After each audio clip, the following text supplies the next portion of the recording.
The story opens on an old man coughing, his words a ragged whisper. I am an earthling from a civilized society. Just then, a little girl enters his house carrying a bowl of food. Seeing his condition, she asks, Mr. Seo, are you okay? My mother sent this for you. The old man, Seo, thanks her. As the girl places the food on the ground, she replies, It's no problem. Please get well soon and make some more soap. With those words, she leaves, disappearing into a swirling snowstorm. Seo is an earthling, an inhabitant of a civilized world. It has been 50 years since he fell into this cursed one. He, Director Kim, and other employees were on their way to a company workshop when a landslide swept them away. When they regained consciousness, they found themselves in a strange world filled with house-sized, three-tailed foxes, massive twin-headed snakes, and warriors who flew through the sky on swords. It was a world straight out of the martial arts novels he used to read. Most of his colleagues, it turned out, thrived. Within 3 days, their destinies unfolded. Awed by their mythical talents, sage-like beings descended from the heavens and spirited them away. Only Seo and Director Kim were left behind. They, too, hoped for something special to happen, but neither of them possessed any remarkable abilities. Knowing little about this world, they resorted to manual labor. For 6 months, they worked menial jobs in a marketplace just to eat. One day, Director Kim declared he could no longer live like this. He spent all his money on a third-rate martial arts manual from a street vendor. Though everyone laughed, he mastered it in 3 months and became a martial artist. He rose through the ranks, learning increasingly advanced techniques until, as a powerful warrior, he left for the Jianghu, leaving Seo behind. Seo kept hoping for his own miracle, but it never came. 50 years later, he is just an old man, dying from a common cold, coughing up blood and clinging to the memory of Earth. He had tried his best to survive. He learned the language, worked as a laborer, bought a small plot of land, and built a house. He even found modest success making and selling soap, a novelty in this medieval-style world. But that ended when thieves stole his formula, replicated it, and forced him out of the market. Now he simply waits for death. Rejected by this world, a frustrated Seo cries out, What do you want from me?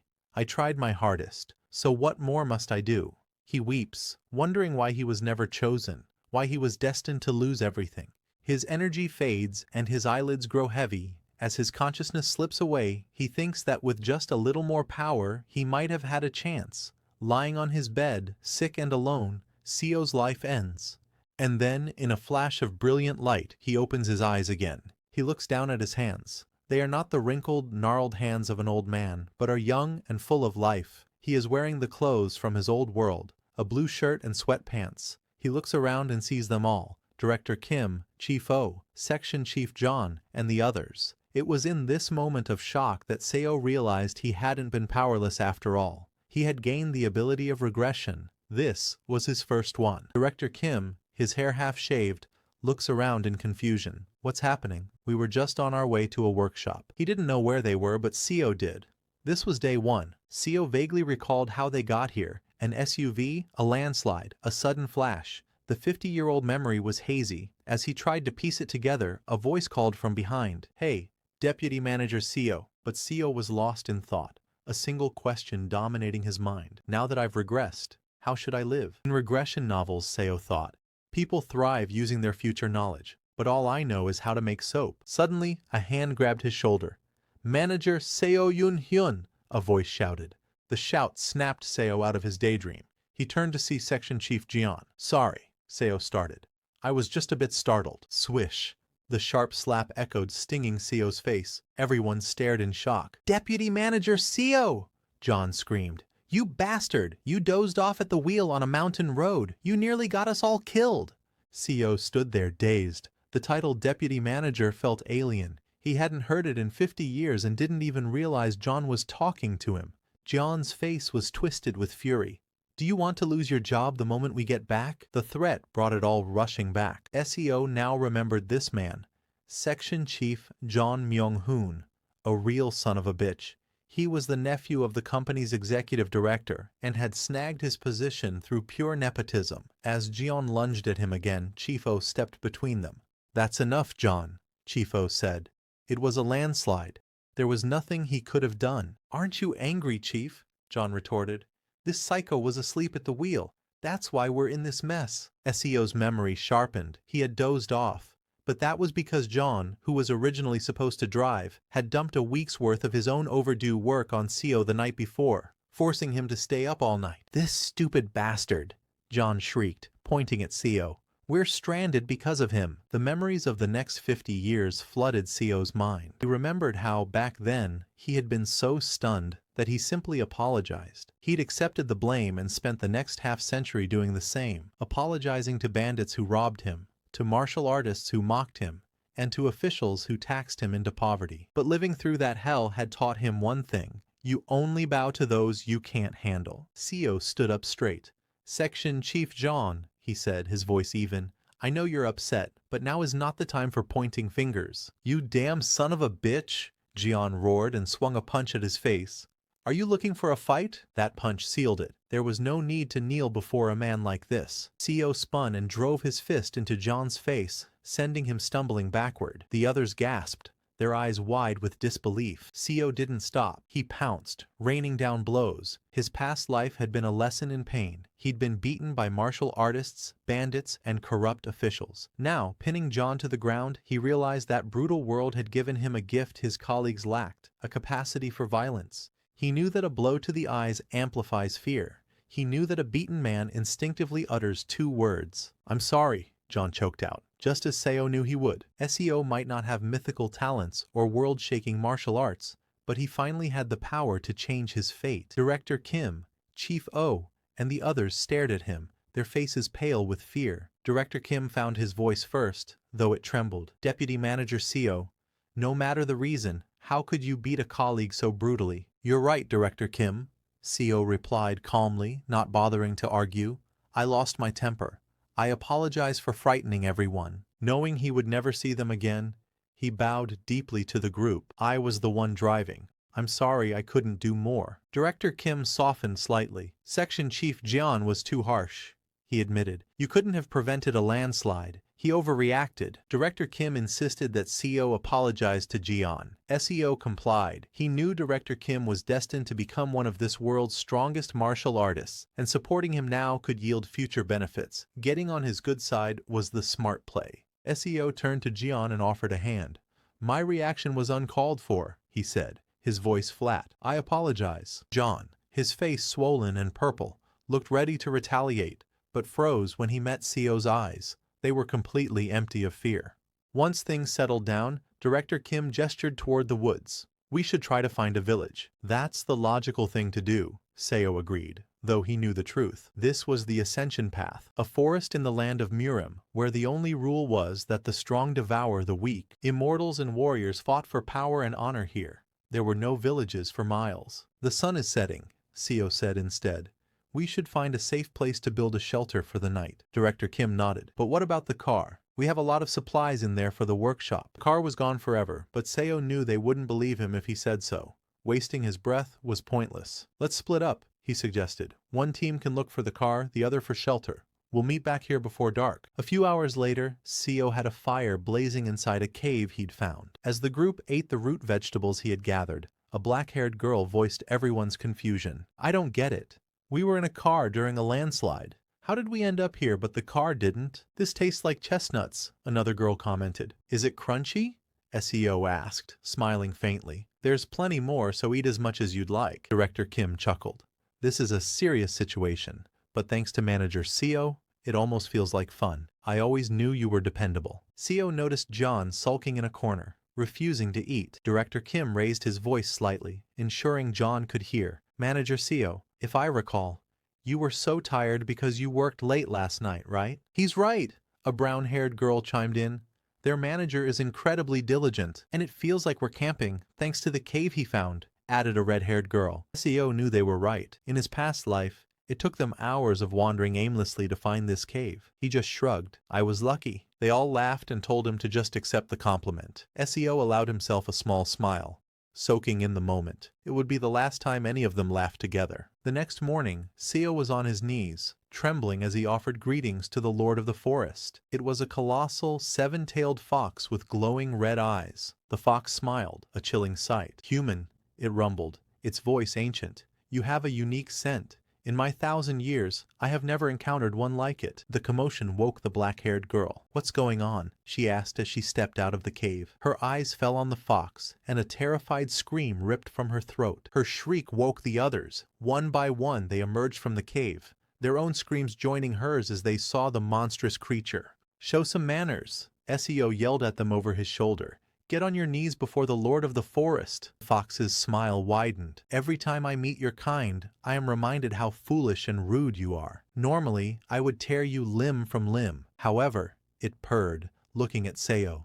Since one of you knows his place, I shall be merciful. Its red eyes swept over the terrified group. That said, you must pay a toll for trespassing in my territory. Offer me an arm, and I will permit you to live. The demand hung in the air, turning their fear to ice. Seo's own heart hammered against his ribs. He remembered this moment vividly from his past life. He remembered the screaming, the panic, and how the enraged fox had slaughtered them all. Seo felt a flicker of relief. At least this time, the fox appreciated his manners instead of immediately tearing them all to shreds.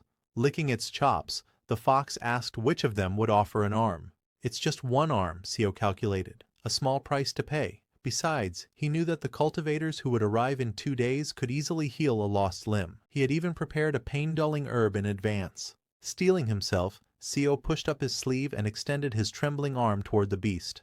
I will offer my arm, he announced. The others stared, shocked that he would sacrifice himself for them. You know your place, human, the fox rumbled, its maw opening wide. In return, I will make this quick. It lunged. A scream of pure agony tore from Seo's throat as the fox's jaws clamped down, severing his arm completely. His colleagues looked away, unable to watch the gruesome sight. Blinding pain consumed him. With tears streaming down his face, Seo fumbled for the herb with his remaining hand and shoved it into his mouth. After swallowing the arm whole, the fox seemed disappointed.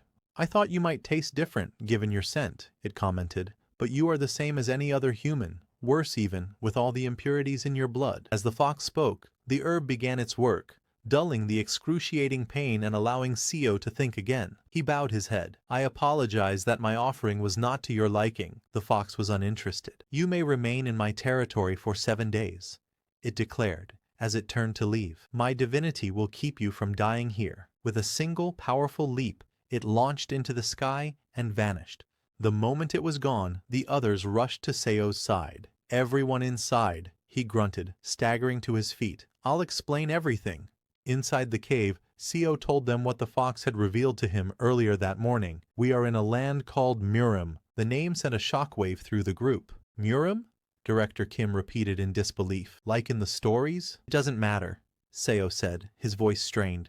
What matters is that we are safe for 1 week because I paid the toll. Only a week? Director Kim pressed. What happens after that? Seo took a ragged breath. Next week, it will demand another price. Stunned silence fell over the group. As the herb's sedative effect grew stronger, Seo's eyelids became heavy. I'm going to rest, he mumbled, and promptly fell asleep. He awoke 15 hours later, alone in the dark cave. Outside he could hear his colleagues' hushed, angry voices. How can you even say that after he sacrificed his own arm? Chief O was demanding of Jeon. So what's the plan? John shot back. Who's going to volunteer an arm or a leg every single week? Manager Seo is useful, Chief O argued.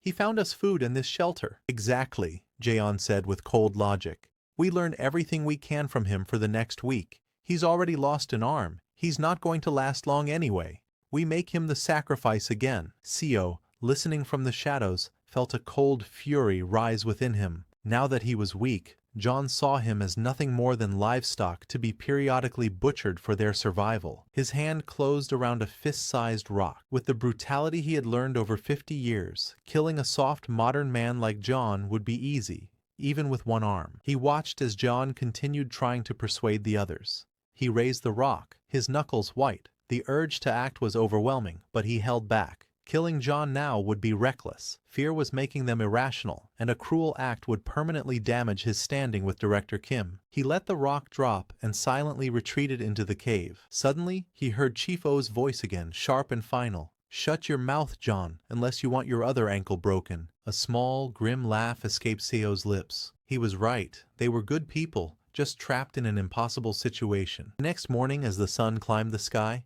The group gathered outside the cave. This time, a monstrous two-headed snake slithered into view. Unlike the ravenous fox, the two-headed snake only requested a small amount of blood. Seo recognized it as the same creature that, in his past life, had preyed on Chief O after he'd lost his limbs. This time, hearing the modest demand, a nervous Chief O offered his own arm. The snake took a sip and immediately recoiled, vomiting onto the forest floor. "Disgusting," it hissed. "This is the worst human blood I have ever tasted." Chief O flushed with anger, but Seo knew the truth. The blood of a 21st century office worker, saturated with nicotine and cholesterol, must have been truly foul. Seo turned his attention elsewhere. "John Myung-hun," he called out. "Come with me. We need to gather herbs." John stared, shocked. "Did you just use my full name?" Ignoring the question, Seo asked simply, "Are you hungry?" When John sullenly admitted he was, Seo walked over to him. "I'll teach you which fruits and herbs are edible." He leaned in closer, his voice dropping to a whisper. "I plan to offer my other arm to the fox next week. If I die, someone needs to know how to keep everyone else alive." The color drained from Jaeon's face. He realized with dawning horror that Seo had overheard their conversation last night. Trapped, he had no choice but to agree. "The thank you." Seo had to hide a smirk. "Thank me?" he thought. "The fox isn't coming back, and you'll never get the chance to use this knowledge anyway." He led John to a grove of fruit trees and began his tutelage. "John Myung-hun," Seo barked. "How many times do I have to tell you?" "Not that one. Concentrate." "Sorry," John mumbled, reaching for a different fruit. "That one will kill you," Seo said flatly. For hours, Seo relentlessly ordered Jian around, forcing him to dig and forage. Exhausted, Jian finally begged for a break, panting from the non-stop labor. A cold satisfaction settled over Seo. This was exactly how John had hazed him when he first joined the company. "We need to finish before dusk," Seo stated, offering no rest. "Hurry up." As they worked, John's shovel struck something large. He pulled it from the earth to reveal a massive gnarled root. "This thing is huge," he exclaimed. "Is this wild ginseng?" "Something like that," Seo replied vaguely. It was actually a yellow bamboo root. In the energy-rich soil of the Ascension Path, the normally pinky-sized roots grew to monstrous proportions. While useless to true cultivators, it was an incredibly precious herb for martial artists, capable of greatly increasing their internal ki. "This will be perfect for Director Kim," Seo thought. They unearthed 2 more just like it. "Is it really okay to take this much?" Jian asked, awestruck. "It's fine," Seo said. "Take off your shirt and wrap them up." As Jian complied, Seo glanced toward the horizon. He saw the sun dipping low and noticed a faint, shimmering distortion in the air, a crack in space. It was almost time. The cultivators were coming. "Let's head back," Seo announced. As they neared the cave, the shimmering crack in space exploded. A shockwave of pure spiritual energy erupted into the sky, and at that instant, John collapsed, clutching his head and screaming. Chief O and Manager Kang dropped to the ground alongside him, all 3 writhing in agony. "What's happening to them?" Director Kim cried in panic. Just then, 3 figures descended from the sky. The first, a man in radiant gold robes named Byuko, surveyed the screaming trio. "What a surprise," he mused. "To think we'd find such raw talent here." "Back off, Byuko," snarled a second man in black robes. "Haeogwak, they are mine." "Shameless," scoffed the third, who wore brilliant blue. Terrified, Director Kim stammered. The cultivators ignored him, their eyes scanning the group and dismissing the mortals. Only 3 possessed spiritual roots. Byuko raised a hand, and a crackling ball of lightning formed in his palm. He launched it at Jian, whose screams intensified as thousands of volts coursed through him. When the assault ceased, Byuko looked amazed. "Incredible, the physique of heavenly golden thunder." "My turn," Haeogwak said, pushing past him. He produced a strange musical instrument and began to play. Manager Kang, hands clamped over her ears, let out a shriek so powerful it echoed through the entire forest. Haeogwak's eyes widened with excitement. The ghostly yin, transforming immortal root. I never thought I'd see one in person. Finally, the cultivator in blue landed softly on the ground. He placed a hand on Chief O's shoulder, injecting a stream of spiritual energy into him. "A unique holy body," he determined. "What is going on?" Chief O gasped, overwhelmed. The cultivator smiled. "All 3 of you possess the talent to change the world. I will take you as disciples of the Azure Heaven Creation sect. How does that sound?" Chief O felt as though the man's very presence could crush him. He couldn't breathe, let alone refuse. Before he could answer, Haeogwak swooped down. "Join the Black Ghost Valley instead." We offer immortality, the power to overturn the heavens, fame and wealth. I will see to it you have it all within a century. Buko descended as well. What nonsense are you spouting? The Golden Divine Heavenly Thunder Sect is clearly the most suitable for them. As they argued, Director Kim stepped forward desperately. Please, can you just get us out of this forest? We'll all die here. They ignored him as if he were air. Buko uncapped a small bottle. Mortals worry far too much, he said with disdain, looking at Director Kim. How did you even reach the ascension path with such worthless bodies? He aimed the bottle at Jean, who was sucked inside with a final, desperate scream for help. The blue-robed cultivator prepared to leave with Chief O but paused to look at Seo. A small smile touched his lips. It seems one of you lost an arm to that fox. Judging by the wound, he offered it willingly. He gestured, and a wave of power washed over Seo. You may be a mere mortal, but you have guts. Seo stared as his arm completely regenerated. Thank you. After Haoguak had likewise secured Manager Kang, the three cultivators rose into the air. As they departed, their voices echoed back. We have cleared the ascension path of all beasts on our way here. It should be safe for the next 10 years. Wait! Director Kim shouted, chasing futilely after them. Hold on. Where do we go? Which way is out? He called their names. John, Chief O, Kang. But it was useless. They vanished into the sky. A wave of familiar disappointment washed over Seo. It had been the exact same 50 years ago. No matter how much they begged, the cultivators had treated them like insects. Still, he was relieved to have his arm back. Director Kim finally collapsed, gasping for breath. What are we supposed to do now? He despaired. But just as all hope seemed lost, he saw dozens more beams of light streaking across the sky, following the same path the cultivators had taken. Director Kim watched the lights, confused. What are all those streaks in the sky? He wondered aloud. Is something over there? Despite the mysterious sight, he couldn't abandon his team, so he turned back to the cave. The next day brought a fierce thunderstorm, with lightning cracking all around. The remaining four, Director Kim, Manager Kim, Deputy Manager O, and Seo, huddled together in the cave for shelter. Deputy Manager O's condition was worsening. She lay on the cold ground, coughing up blood. Seo, is there some kind of herb we can find? Manager Kim asked desperately, her voice filled with panic. She's in terrible shape. Knowing what was to come, Seo answered calmly. Let's just wait a little longer. Someone might show up to heal her. Manager Kim gave him a bewildered look. Just then, the sound of footsteps echoed from the cave entrance. A figure emerged from the rain-swept darkness. Mortals in the ascension path, the stranger's voice resonated through the cave, are like ants caught in a battle between dragons. Director Kim immediately leaped in front of the others, shielding them. Who are you? He demanded. The man smiled, his presence filling the small space. I am the Sea Dragon King, Seo Huiol. The woman is controlling the storm, Seo Huiol announced. Everyone stared in shock. This tempest appeared from nothing, the Sea Dragon King explained, gesturing to the unconscious deputy manager O. She is the cause. She must be a master of storm sorcery. He looked intrigued, and yet, she is an ordinary mortal, without a trace of cultivation. How can she wield such power, and unconsciously at that? Very strange. We are the ones who are confused, Seo interjected. We've only been here a short time. Yet one powerful being after another shows up and takes our companions away. The Sea Dragon King broke into laughter.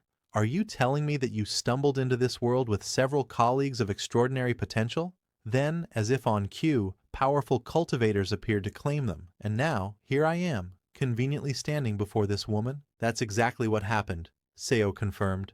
The Sea Dragon King smiled. Dear mortal, do you know where you are? This is the Ascension Path, the gateway to the upper realm. In a few months, a dimensional rift, the Ascension Gate, will open nearby. This only happens once every 1,000 years. Countless cultivators and spiritual beings are already gathering here to ascend. Is it really so surprising that you would cross paths with us? The explanation finally clicked for Seo, but Director Kim was still confused. Those cultivators said they were taking our colleagues to join their sects.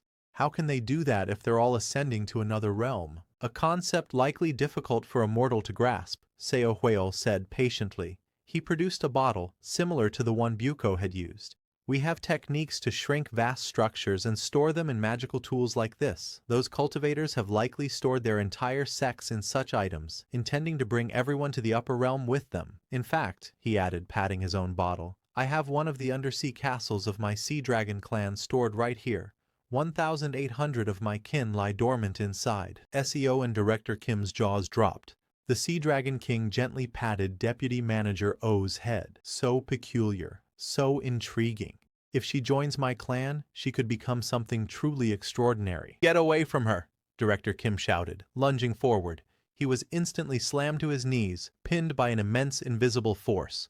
Every time he struggled, the pressure intensified. Seo Hueo lifted Deputy Manager O into his arms. I will give her my blood and accept her as my kin. This is the best outcome for all of you. He then turned his glowing green eyes on Director Kim. A piece of advice. Do not ask questions of high-level cultivators. As he spoke, the pressure on Director Kim and Seo doubled, feeling as if their very eyeballs would pop from their sockets. I answered your questions out of generosity, the Sea Dragon King said, walking toward the mouth of the cave. Most would have killed you for the impertinence. With that, he stepped into the raging storm, and his form exploded into that of a colossal dragon that seemed to touch the clouds. With a deafening roar, he soared into the sky. The next morning the storm was gone, replaced by clear, quiet skies. The silence was too much for Manager Kim. The avalanche, the monsters, the immortals, the abductions, it all crashed down on her at once. She began to lose her grip on reality. Seo approached her gently. Manager Kim. She grabbed his arm, her body shaking uncontrollably. Manager Seo, please, she begged, tears streaming down her face. They can't take you too. If you're gone, I can't survive here alone. Seo wanted to promise her he would stay, to offer some small comfort. But looking at her devastated face, he knew. Unfortunately, their time was up. Just then, Manager Kim screamed, clutching her head. She collapsed to the ground, her eyes wide with terror. Something's coming, she shrieked. Director Kim rushed to her side. What's wrong with her now? Suddenly, the entire jungle erupted into chaos. Birds screeched from the sky and animals fled in a panicked stampede. Manager Kim trembled violently, gasping a single word. Before a confused Director Kim could react, an old man astride a great mechanical lion appeared before them. He looked down, shocked. Mortals! How did mere mortals find their way to the ascension path? He studied them for a moment, then chuckled. Ah, I see. The space around the ascension gate becomes unstable just before it opens. You must have been caught in a spatial storm. He laughed heartily, praising his own genius. Dismounting his lion, he approached the group. Now, which one of you just emitted that massive wave of consciousness? It was so powerful, I thought a sage from the upper realm had descended. His eyes fell on the whimpering Manager Kim. Was it her? Who are you? Director Kim demanded, stepping between the old man and Manager Kim. She's our colleague. With a casual flick of his finger, the old man sent Director Kim flying. Seo reacted instantly, lunging to catch his friend. He managed to break Director Kim's fall, but the force sent them both crashing violently to the ground. Thanks, Deputy Manager Seo, Director Kim said, scrambling to his feet, unharmed. Seo didn't respond. Panicked, Director Kim helped him up and gasped. The back of Seo's shirt was torn to shreds, revealing a raw, bloody injury from the impact. Seo, are you all right? Seo managed, his voice strained with pain. The old man ignored them completely. He strode over to Manager Kim and tilted her chin up with his fingers. Child, let me take you as my disciple. You have no spiritual root, but I can awaken one for you. I wonder, he mused to himself, what would happen if such a unique consciousness were to evolve into a cultivator's divine sense? Tears streamed down Manager Kim's face as she looked desperately towards Seo and Director Kim for help. The old man followed her gaze and scoffed. Still clinging to worldly attachments, even after I have offered to take you in? The old man's eyes flashed with anger. With a gesture, an invisible force seized Seo and Director Kim by the neck, hoisting them into the air. They clawed at their throats, struggling to breathe. I will sever your worldly attachments for you, the old man told Manager Kim coolly. Seeing her friends choking, Manager Kim grew hysterical. Please stop, she begged, tears streaming down her face. I'll do anything you ask. Just spare them. Then you must forget them, the old man commanded. I will. I understand, she sobbed. Satisfied, the old man released his grip, and Seo and Director Kim dropped to the ground gasping for air. But leaving them here will only prolong your attachment, the old man mused. I shall return them to a mortal nation. He waved his hand, and a swirling vortex of energy tore open the space before them. Your colleagues will be scattered through this dimensional rift, he informed Manager Kim. Not even I will know where they land. The portal's pull was immediate and overwhelming. Director Kim was sucked in before he could even comprehend what was happening. In the split second before he too was consumed, Seo lunged, grabbing the precious bundle of herbs he had collected. Then he was gone. Manager Kim could only watch and cry as the portal snapped shut, plunging everything into darkness. Then, sound rushed in, the din of a crowd, the cry of a street vendor, finest silks in all of Yangguo, newly arrived scriptures from Shengji. Seo was the first to wake, finding himself and an unconscious Director Kim sprawled on the cobblestones of an alleyway. He stumbled to his feet and peered out at a bustling street filled with unfamiliar faces. Where am I? He wondered. This wasn't the place he had landed in his first life. The old man had been telling the truth. Their destination was random. He stepped out of the alley and a strange sense of déjà vu washed over him. He scanned his surroundings, his eyes landing on a massive 10-story pagoda that dominated the skyline. Recognition struck him like a physical blow. He knew this place. He had lived here for 50 years. This was Seokyeong, the capital city of the Yangguo nation. After taking in the scene, he returned to the alley and roused Director Kim. Manager Seo, Director Kim groaned, his expression exhausted and bewildered. I can't keep up with any of this anymore. Seo sat beside him. I feel the same way, he admitted. I wish this was all just a dream. It's just the two of us now, Director Kim said, a note of disbelief in his voice. But I guess we should be grateful we weren't taken by those monsters. Seo remained silent.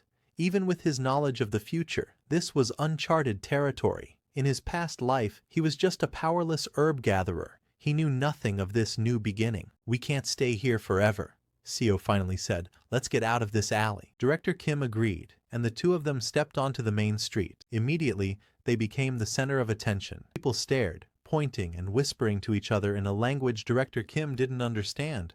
What are they saying?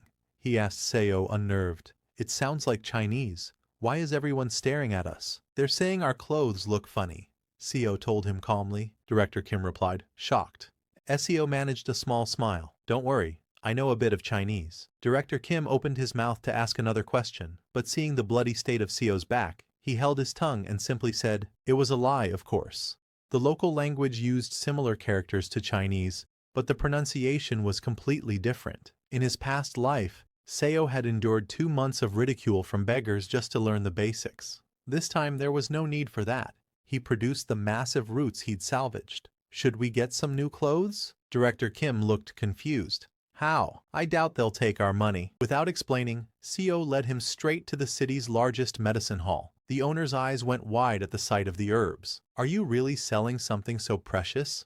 He stammered. Seo put on a tough front. These yellow bamboo roots are at least 800 years old, he declared. Of course, the owner agreed, his hands trembling slightly. These are worth at least 15 silver ingots. The sum made even Seo's heart skip a beat. He'd never held that much money in his entire past life. He maintained his composure. Then hurry up and pay us. Yes, yes. The owner quickly counted out the silver. With their newfound wealth, they bought new clothes and, to Director Kim's astonishment, a small house. We're going to live here? He asked, dumbfounded. Yes, Seo confirmed. And from today, I'll teach you the language. Director Kim beamed, thanking him profusely. Seo acted as if everything was fine, but after bribing some officials for identity plaques and purchasing the house, they were left with just a single silver ingot.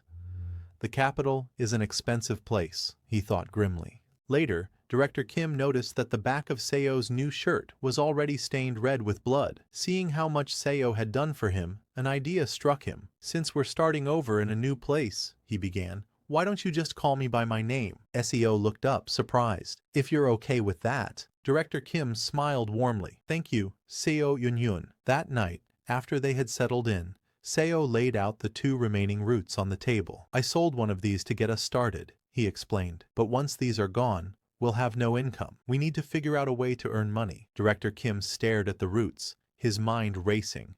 Suddenly, his eyes lit up. Let's sell the others, he proposed, and use the silver to start a business. It was a good plan.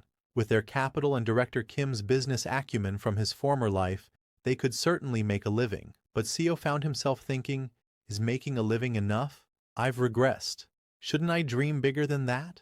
Seo knew Director Kim was a martial genius. In his past life, the man had become a master in months just by reading a third-rate manual. With proper training, he became one of the most powerful men in the Zhonghu. But what if, Seo thought, He learned advanced techniques from the very beginning. A smile crept onto his face. He could accelerate the birth of the world's greatest swordsman by 30 years and reap the benefits himself. Director Kim, Seo began, this world is called Murim. It's a world of martial arts. The words instantly caught his friend's attention. If we set up a business, who knows when some gang might come after us? Shouldn't we at least learn some self-defense? Director Kim's face lit up. Martial arts? He repeated, his voice full of excitement. But the sects don't teach outsiders. How would we learn? SEO hid a grin. As a former Murim novel nerd, he knew exactly how to hook him. This city has 7 major sects, he explained. On the orthodox side, you have the demon-slaying sect, the self-binding temple, the suppressing birdhouse,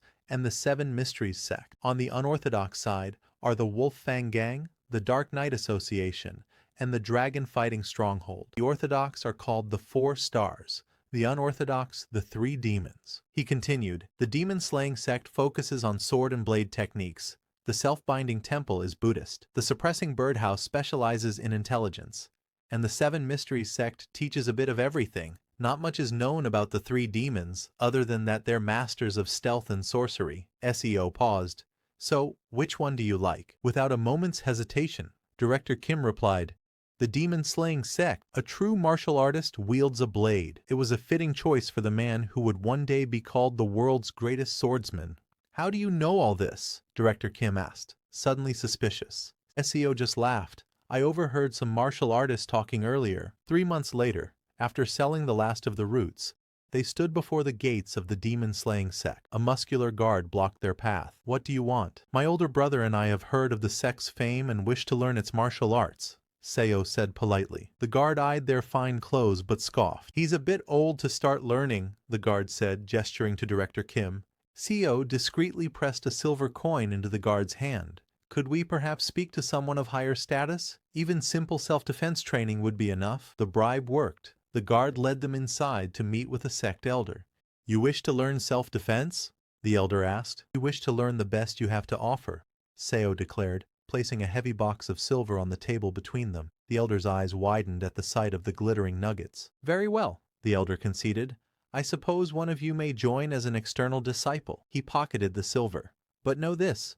We offer no special treatment for donations, and we will only accept one of you. Seo was stunned. All that silver, the price of a priceless bamboo root, for a single, unsupported disciple slot. Director Kim looked outraged, ready to protest, but Seo quickly cut him off. We accept, Seo said with a bow. My brother will be the one to learn. Director Kim stared at him, speechless. As the elder left, he instructed Director Kim to join the other external disciples in the training yard. Once he was gone, Director Kim turned on Seo.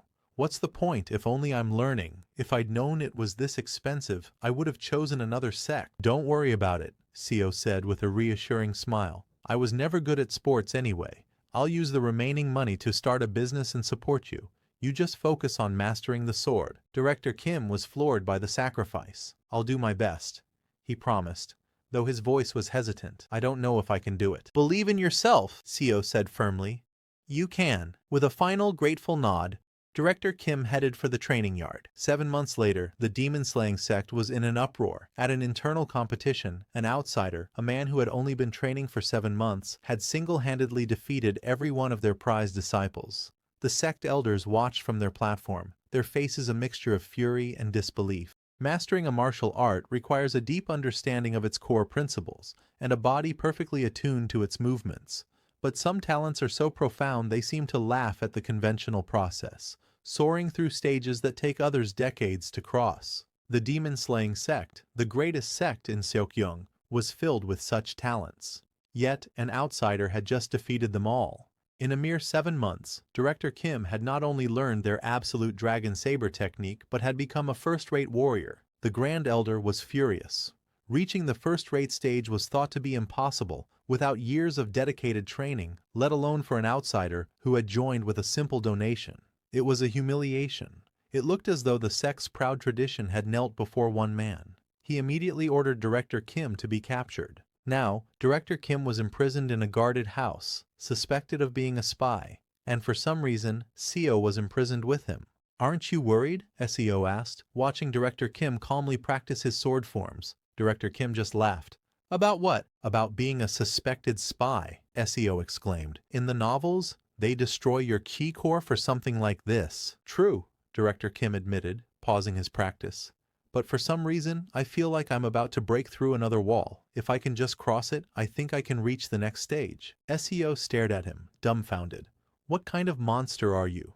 You just became a first-rate warrior and you're already nearing the next level. That next level was Martial Peak, a stage reached only by sect leaders and the most powerful elders. In the entire nation of Yanggo, only 1,000 so-called absolute masters had attained it. For all practical purposes, it was the final stage of martial arts. SEO's initial estimate had been wrong. This wouldn't speed up the birth of the world's greatest swordsman by 30 years, it would be closer to 40. For 7 days they remained in captivity. Director Kim spent every waking moment meditating and practicing. On the 7th day, the QE he had gathered coalesced above his head, forming 3 ethereal lotus flowers made of pure energy.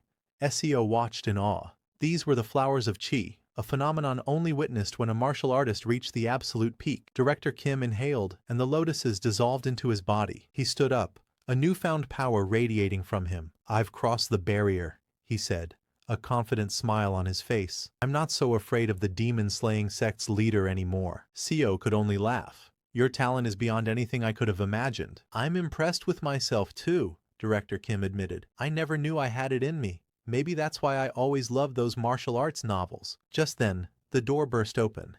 An elder, flanked by a squad of guards, strode in. "Here comes Jim Young-hoon and his comrade," he announced, unfurling a scroll. "By order of the sect leader, we are to destroy the key core of the spy who dared to steal the martial arts of the demon-slaying sect." Director Kim's expression hardened. SEO, terrified, tried to explain. "Wait, we're not spies. We were just—" The elder backhanded him across the face. "Silence. We have witnesses who heard you speaking in a strange coded language." He gestured to his men. "Restrain them." But before the guards could move, Director Kim's sword was in his hand. In a flash of steel too fast to follow, the elder's sword hand was severed, his own weapon clattering to the floor. The room froze.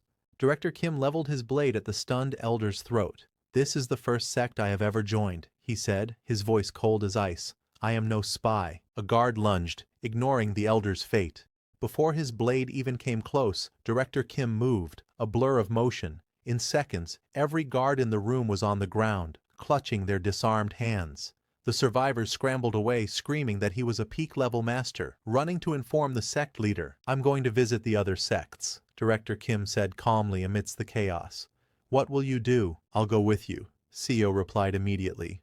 "Let's start with the dragon-fighting stronghold." Director Kim grinned. "You go on ahead. I'll meet you there after I deal with the elders and their leader." A few hours later, CEO stood panting at the top of the dragon-fighting stronghold's highest peak. Director Kim was already there, leaning casually on his sword. "What took you so long?" he asked. "You're just too fast," Seo gasped, his eyes drawn to the blood dripping from Director Kim's blade. He remembered a time when his friend had lectured him about violence. This world had changed them. He wished they could go back, not to the day they arrived, but all the way back to their mundane lives on Earth. If he regressed again, that's what he would wish for. But for now, they had to do what was necessary to survive. After the betrayal by the demon-slaying sect, Director Kim conquered the dragon-fighting stronghold. Over the next 2 years, he traveled across Yanggo, defeating every major sect. By the 3rd year, having shattered the emblems of every house, he was known as the greatest martial artist under the heavens. He used this fame to unite the fractured martial world, creating the Martial Alliance. 7 years passed. Director Kim and Seo became as close as blood brothers. One day, Director Kim presented Seo with a custom martial arts manual. "This is the Severing Mountain Sword," he said. "I created it for you, hoping you will inherit a will strong enough to cut down mountains. If you master this, you can reach Martial Peak." SEO was stunned.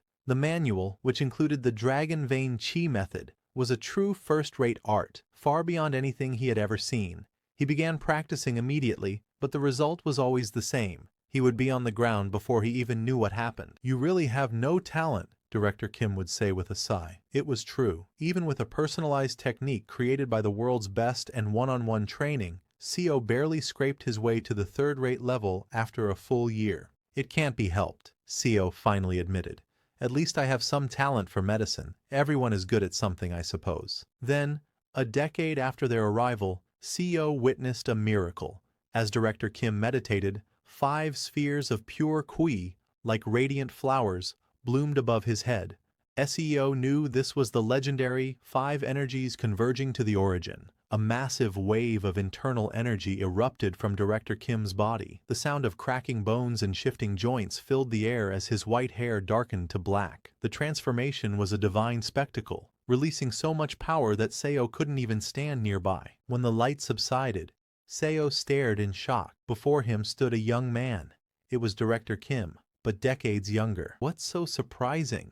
the young Director Kim asked, his voice now youthful and vibrant. "Brother," Seo stammered, "you look younger than me." This was skeletal restructuring, a legendary rebirth. Director Kim laughed, a sound full of life. "I feel like I could do anything." "The world will be shocked when they see you," Seo said. "Certainly," Director Kim agreed, pulling on his robes. He walked over to Seo, a serious expression on his new face. "It's about time I handed over the martial alliance to the next leader." Seo knew his friend was right. The leader of the martial alliance needed to be a master, but no one seemed to truly understand the essence of martial arts. "That's because you're an anomaly," Seo laughed. "Where else in the world is there a genius like you?" Director Kim gazed out at the disciples training in the courtyard. "Even so, we need to find someone." 25 years later, Seo sat in a quiet room, his hand guiding a brush over paper. 35 years had passed since he'd begun this new life. His hair was now gray, and at 65, he often wondered where the perpetually young Director Kim was.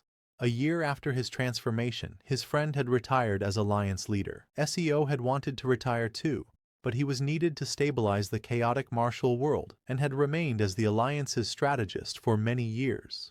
Director Kim had said he wanted to wander the world. He hadn't even come to Seo's retirement ceremony. Now Seo stepped outside for some fresh air, the loneliness of his large retirement home closing in on him. It was far too big for one person. A rustle in the bushes startled him. "Who's there?" he called out, his senses on alert. He moved closer and was stunned to see a familiar face emerge, dressed in rags. It was Director Kim. "What's with the beggar's outfit?" SEO demanded. "Why didn't you come to my retirement? Where have you been?" Director Kim just laughed, a weary sound, and collapsed onto the grass. "Did something happen?" SEO asked, rushing to his side. Staring up at the sky, Director Kim spoke. "I truly thought I was a martial genius. Isn't that right, Seo? If I'm not a genius, what am I?" He sat up, a self-deprecating look on his face. "I am a martial arts genius. At least in this kingdom, among ordinary people like me, no one can match my talent." "Ordinary?" SEO scoffed. "How are you ordinary? Everyone under the heavens knows you as the world's #1. I fought them," Director Kim interrupted, his voice low and serious. "The cultivators. Do you remember them, Seo? The monsters who took our friends 35 years ago?" Of course, Seo remembered. He'd lived it twice. He knew the cultivators secretly manipulated the Yan Kingdom from the shadows. As the martial alliance grew, the cultivators began to interfere more directly. To defy them was to defy the nation itself, a risk Director Kim wouldn't take. So, he had stepped down as leader to hunt them as a lone warrior. "They were impossible to find," Director Kim continued. "And when I did find one, they'd just laugh and say I wasn't worth their time before vanishing with some illusion. But 5 years ago, I finally got my fight." "Did you win?" SEO asked, leaning in eagerly. Director Kim confirmed. Seo laughed with relief. "If you'd pulled a stunt like that when you were alliance leader, I'd have dragged you back by the scruff of your neck." But Director Kim shook his head, his expression grim. He was in the chi condensation realm. "I fought with everything I had, and I barely managed to scratch his fingertip." The words hit Seo like a physical blow. "He said if I could graze his body, he'd count it as my win," Director Kim clarified. "So, technically, I won. But still," the disappointment in his voice was palpable. "Was this cultivator one of their great masters or something?" SEO asked, trying to grasp the situation. Director Kim said, his voice barely a whisper. "He told me his realm was the second lowest in the entire cultivation world. In our terms, he was just a second-rate warrior." SEO was stunned into silence. "What nonsense are you talking about?" he finally managed. He knew cultivators were powerful, but Director Kim's martial arts were godlike. He could walk on air, slice through ancient steel as if it were tofu. And yet, this genius could only scratch the fingertip of a bottom-tier cultivator? "I was a frog in a well," Director Kim said, his face etched with disappointment. "We can never stand against them, Seo. They're like natural disasters." A cold sweat broke out on Seo's skin. The stories were terrifying. Then, Director Kim pulled a severed hand from his pocket. Today though, he said with a grim smile. I took his wrist. Hope surged in Seo. Doesn't that mean you've surpassed him? Director Kim replied flatly. He just slapped a talisman on the stump and a new hand grew back. He stood up, his shoulders slumping. It seems my martial path ends here. What do you mean? Seo asked, his heart sinking. I came to say goodbye. He let out a hollow laugh. The cultivator said he respected my willpower. He's offered to take me into his sect. I'll probably start as the lowest ranking disciple. Become a cultivator? An immortal? Seo asked. But they said it was impossible without spiritual roots. For a mortal, reaching the stage of 5 energies converging to the origin is the equivalent of being born with the 5-element spiritual root, Director Kim explained. We have to spend our entire lives just to manifest the basic quality they are born with. He raised his sword, and with a single, fluid motion, he sliced open the very fabric of space, creating a shimmering doorway in the air. I'm going now, he said, stepping toward the portal. I have to aim for a higher stage. Before disappearing, he tossed a book to Seo. My last gift to you. Stay safe. And then he was gone. Seo looked at the title, Record of Transcending Cultivation and Exhausting Martial Arts. It was a journal of one man's attempt to surpass gods through sheer will. He stared at the empty space where his friend had been. Where are you going without me? He whispered, but only silence answered. And so, the years passed. 50 years after his arrival in this world, Seo lay on his deathbed, succumbing to a common cold. Just like the first time, it was fate. No matter how a man struggled, he could never escape it. In the end, the only things that had changed were the quality of his house and his bed. He died on the exact same day. He had lived this life to its absolute fullest, desperate to avoid the regrets of his past. He had been too busy to even consider marriage. He had united the martial sects of Yangguo and experienced all the fame and wealth a mortal could desire. But a profound emptiness echoed in his heart. If we had just struggled a little harder, he wondered, could we have reached the sky together? His body trembled with a sense of utter powerlessness. The regret was overwhelming, and so marked the end of Seo's second regression. After dying for the second time, Seo's eyes, which had gone blurry just a few seconds ago, opened again. He looked around and saw that he was in the same forest on the ascension path. Looking down, he noticed that his body was brimming with energy. Seeing that, he realized that regression wasn't just a one-time thing. As he was lost in thought, Section Chief John suddenly charged at him in anger, shouting, "Deputy Manager Seo, you bastard!" But as John swung his hand to slap him, Seo reacted instantly and dodged the attack. John kept trying to punch him, but Seo effortlessly evaded every strike. He wasn't even paying attention to John. His mind was elsewhere. Why did I regress? He wondered. He knew that a new body full of energy and a fresh opportunity was undoubtedly a good thing. But what about everything he had built over the past 50 years? Meanwhile, John was growing exhausted. Still swinging his fists, he screamed that Seo had almost gotten them all killed, and now he had the nerve to dodge? But Seo didn't respond. He just kept thinking, is this really a good thing? He already knew the truth. It wasn't. This was a curse that denied him the meaning of life. Sure, a couple of regressions might feel like a blessed opportunity, but if this were to go on forever, Seo would be trapped in fate's wheel, forced to wallow in the suffering of life until the end of time. Moreover, he couldn't even meet the people he knew in his previous life again. The people in front of him now were simply beings who shared the appearance of those he once cared for. Director Kim, whom he had thought of as an older brother, no longer existed in this world. Watching John exhausting himself with futile punches, Director Kim finally intervened, saying, "That's enough." Seo then told John to calm down and asked, "What help will being angry bring here?" Hearing that, John became even angrier and called Seo shameless. But before he could say more, Seo spoke again.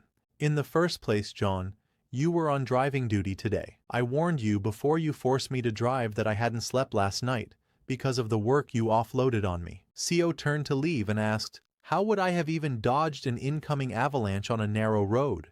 He advised John to stop pointing fingers and think instead about what they needed to do next. John was speechless. He was used to Seo always accepting blame and apologizing. Seo then turned to Director Kim and mistakenly called him by his name, just like he had in his previous life, but he immediately corrected himself. He told Director Kim that he would search for a place where they could stay before sunset and asked everyone else to look for the car or any possible way out of the forest. He added, When the sun sets, I'll light a fire, so come to it. SEO wasn't trying to please anyone anymore. He wasn't building relationships because deep down, he knew. What's the point of making bonds with people who would disappear again? In the end, he would always be alone. As the sun set, Seo lit the fire. After searching for the car, the others returned and saw the fire, Seo sitting beside it, the others asleep. But only Seo was awake, his eyes wide with fear. He feared the unending regression, the infinite loop of time. He knew this ability had to be removed and wondered if it would vanish if he somehow returned to Earth. But seeing how he always regressed back to this moment on the ascension path, he didn't know how to go home. He remembered what the old cultivator had said. When the ascension gate opens, nearby spaces destabilize. Ordinary humans could have been caught in spatial storms. Realizing that the ascension gate existed, Seo thought it must be related to why they fell into this world. And maybe, just maybe, they could return to their original world using it. He decided that first, he must grow stronger. As an ordinary mortal, he couldn't accomplish anything. He needed to become a cultivator like Director Kim and start cultivating. Once he gained a longer lifespan through cultivation, he would be able to research the ascension gate properly. That night, SEO came out of the cave. Looking up at the sky, he resolved to become a cultivator and reach the ascension gate. The next day, as the sun rose, Seo left the cave and ventured into the forest. He went to the same place where he had previously found those 1,000-year-old ginsengs. He dug out as many as he could and began eating them immediately, without stopping. As he ate them, he could feel strong chi quakes within his core. In his previous life, he hadn't known any heart methods, so eating these yellow bamboo roots would have done nothing. But now, using the Dragon Vein Chi method that Director Kim had made for him, he could break through the blocked chi passageways. SEO's heart, once extremely polluted, slowly began to cleanse itself. It started beating as it had when he was born. SEO began sweating heavily as he cultivated, but he understood. It wasn't easy to heal a body soaked in preservatives, fast food, and stress. Still, he didn't give up. He continued. After eating those ginsengs, he went to train his body. He took a tree branch and, using rocks, carefully carved it into the shape of a sword. Looking at the somewhat sword-like stick, Seo thought, that should do the work. He started swinging his sword, recalling the training he had undergone in his previous life with Director Kim. He remembered his footwork and the way he used to swing his blade. In his past life, he had only been an average second-rate martial artist, and since he hadn't practiced near the end of his life, his skills had dulled. Of course, he wasn't completely helpless. He swung his wooden sword at a nearby tree, using the Severing Mountain Sword first form. With just a wooden sword, Seo cut into the tree and left a deep mark. He could do this because the martial arts from his previous life were still all in his head. So, improving his skills was just a matter of time. But unknown to Seo, his sword practice had been witnessed by Director Kim, who had wandered into the forest. Director Kim was utterly shocked and called out from behind, asking, "What was that just now?" He ran up to Seo demanding, "How did you slash a tree with a wooden stick? Just what is that strength?" Seeing how excited Director Kim was, Seo smiled inside, thinking, "This is the man who will instruct me to become a cultivator." Seo turned to Director Kim and asked if he wanted to try learning this technique. Hearing that, Director Kim's face lit up with excitement. He asked Seo, "Can I really do it?" But before Seo could reply, something suddenly appeared and destroyed the tree where he had been practicing. It was none other than the nine-tailed fox. The nine-tailed fox glared at them angrily and shouted, "Filthy humans! How dare you play around in front of the master of this forest?" Seeing the nine-tailed fox, Director Kim was completely stunned. And not just him, even Seo grew nervous. He had completely forgotten about the nine-tailed fox. In his second life, the nine-tailed fox had mercilessly bitten off Seo's arm. At that moment, Seo knew. The only thing he could do now was endure. As the fox tore apart his arm, Seo slightly eased the pain by applying pressure to his own acupoint, because he knew he was weak. In his first life, and even in his second, he had been weak. But now, in this third life, as the nine-tailed fox appeared before him, Seo took a deep breath and walked toward it. Scared, everyone called out to Seo from behind, telling him not to go there. But Seo didn't listen and continued walking toward the nine-tailed fox. Even now, in his third regression, he still didn't know how his second life had ended that way. In his previous life, Seo had decided to become a cultivator after reaching the 5-path core. But even after learning martial arts under the best master for over 100 years, he was barely considered a second-rank mastery warrior. Seo grabbed one arm with the other and used his strength to cut off his own arm, because he knew that, compared to the people gathered here, his talent was trash. Seeing Seo cut off his own arm, everyone was shocked and terrified. Seo offered the severed arm to the nine-tailed fox to eat, because whether it took 1,000 years or 10,000, he was determined not to give up.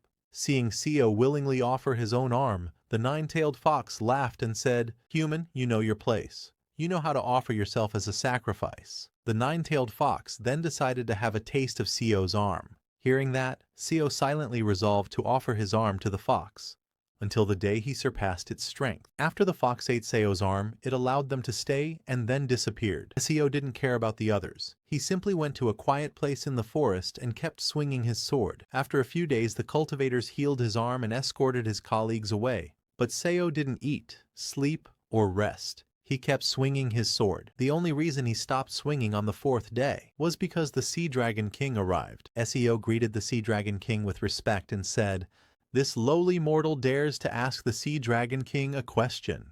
Seeing how respectful Seo was, the Sea Dragon King allowed him to speak. Seo asked, "It seems the Sea Dragon King wishes to take Miss O, but Miss O is just an ordinary person without spiritual roots, and ordinary humans cannot live longer than 100 years. So, what are your intentions toward her?" Hearing that, the Sea Dragon King laughed and said that Seo was quite an observant mortal, someone who understood the state of cultivators well, but he told them not to worry. Once Miss O accepted his blood, she would awaken spiritual roots suitable for her. Seo was surprised to hear that, and asked the Sea Dragon King if, perhaps, he could give them a chance as well, since Miss O was from the same hometown, and maybe they too might possess some hidden ability. Hearing that, the Sea Dragon King smiled and told Seo to listen carefully. Just as he said that, Seo felt an overwhelming pressure on his chest and collapsed to the ground. The Sea Dragon King said, "I will say one thing out of concern. Do not carelessly express your opinions to a high-ranking cultivator like me. We have lived for hundreds, even thousands of years. We see what mortals cannot see. We know what mortals do not know." He looked at Seo with glowing green eyes and continued, "You have a good temperament, so I'll let it slide, but there are cruel ones who, just because your eyes met theirs, would tear you apart like insects and kill you." Saying that, the Sea Dragon King walked out of the cave with Miss O, then transformed into his dragon form and flew back into the sky. Seeing the Sea Dragon King's true form, Director Kim was completely shocked. The next day, as the weather cleared and everyone came out of the cave, they encountered the old cultivator riding a mechanical lion. As the old cultivator appeared, Seo stepped forward, greeted him, and asked, "Our colleague Miss Kim is just an ordinary person without spiritual roots, so how could she possibly become your disciple?" Hearing that, the old cultivator laughed and took out an elixir, telling Seo that it was a very precious one, capable of opening spiritual channels. If taken, even an ordinary person might gain the chance to become immortal. Seo was shocked to hear that there was another way to become a cultivator. The old cultivator explained that it was possible for mortals to reach the realm of the five-path core by pushing their martial arts to the extreme, but that path took far too long and the results were unsatisfactory. So this method, through elixirs, was the best. After telling them everything, the old cultivator opened a portal to the mortal world and sent them into it, saying that both of them were useless to him now and should just get lost. Both Seo and Director Kim fell into the teleportation portal, while Miss Kim could only watch them disappear, screaming. Seo lost consciousness there, and the next time he opened his eyes, he found himself hanging from a tree branch above the ground. Looking ahead, he saw a vast forest with some buildings in the distance.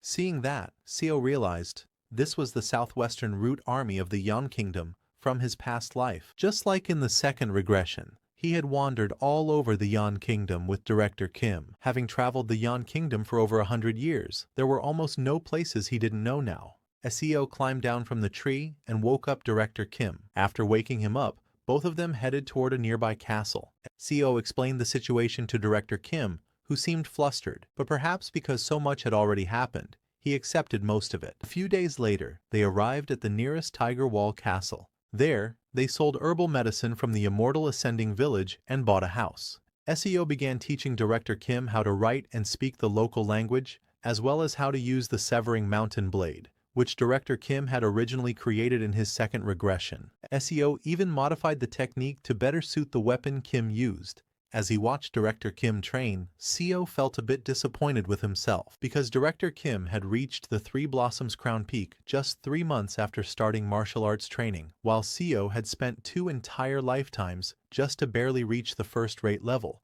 After reaching peak level, Director Kim got excited and said, "If it's now, I think I could even beat you." Hearing that, Seo smiled, realizing the man in front of him wasn't the same big brother he once served in a past life. This Director Kim was mentally much younger than him. In terms of how long Seo had lived, he was now old enough to be Director Kim's grandfather, so Seo decided he shouldn't stay with him in this life. He gave Director Kim martial arts scrolls and the exhausting record of transcending, a book Kim had created in his previous life. He told Director Kim that from today onward, he would be going his own way. Hearing that, Director Kim was shocked and asked, "What do you mean by that? Did I make a mistake? Is that why you're leaving? What's the reason?" When Director Kim asked for a reason, Seo remembered what had happened during his first regression. Director Kim had become the Martial Alliance leader, but fell into despair after losing to the Cultivators.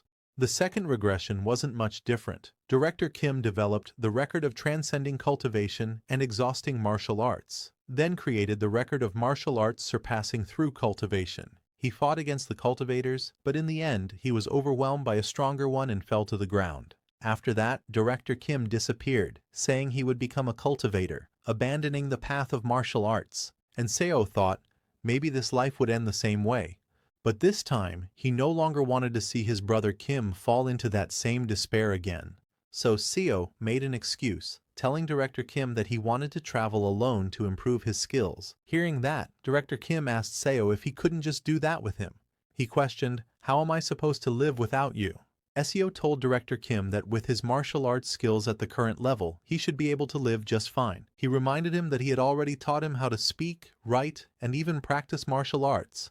Now that Director Kim was a top expert, there was nothing more to worry about. But Director Kim still wasn't convinced. He asked Seo, "Do I really have to be separated from my hometown friends again?" Seo was surprised to hear that. So, he told Director Kim, "Starting from today, let's meet here once every 2 years." Hearing that, Director Kim finally agreed. After persuading Director Kim, who was feeling lonely, Seo left the house. Sometime later, a disciple of the 8 Stronghold Pavilion came out and asked, "What's this commotion in front of the 8 Stronghold Pavilion?"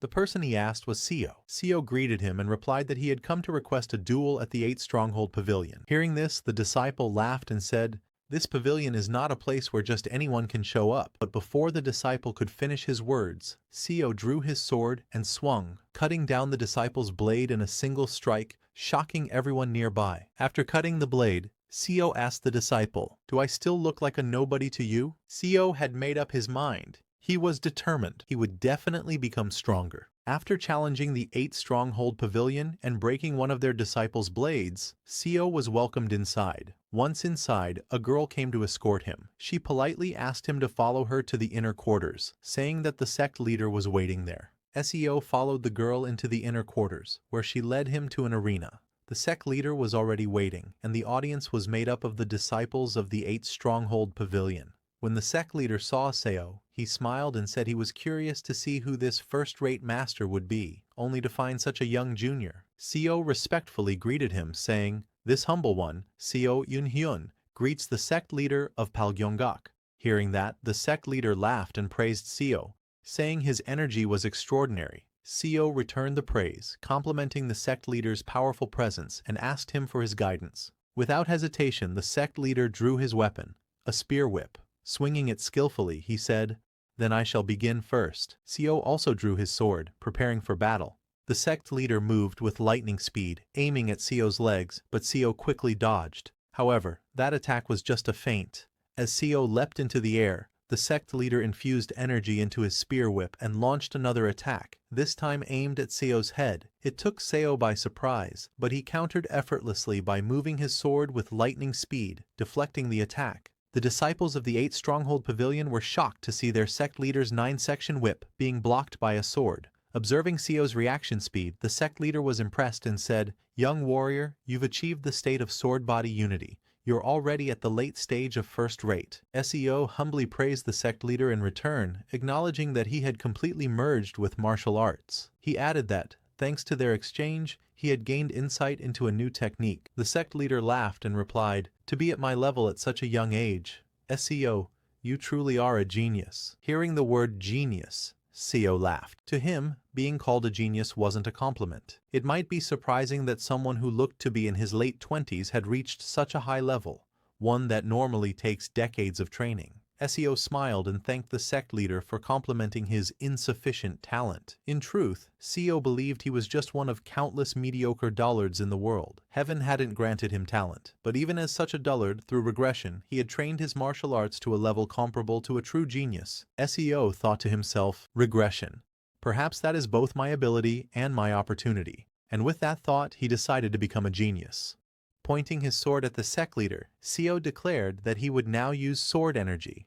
The sect leader nodded and replied that he too would go all out. Seo then used the first move of the Duan Yue sword art and struck at the sect leader. The sect leader swiftly dodged to the right, avoiding the attack, but Seo didn't give him a chance to counter. He immediately used the second move, entering the mountain, and attacked from below. The sect leader blocked it with his spear whip and stepped back. Seo charged forward again, using the third move, ascending the vein, to attack. The sect leader once more blocked the strike. He then stepped back and unleashed his energy, infusing it into the spear whip before attacking again. He swung with lightning speed, launching attacks from multiple directions in an attempt to overwhelm Seo. But Seo didn't falter. He blocked every strike. The sect leader was shocked. What is this monstrous sword art that I can't break through, he wondered.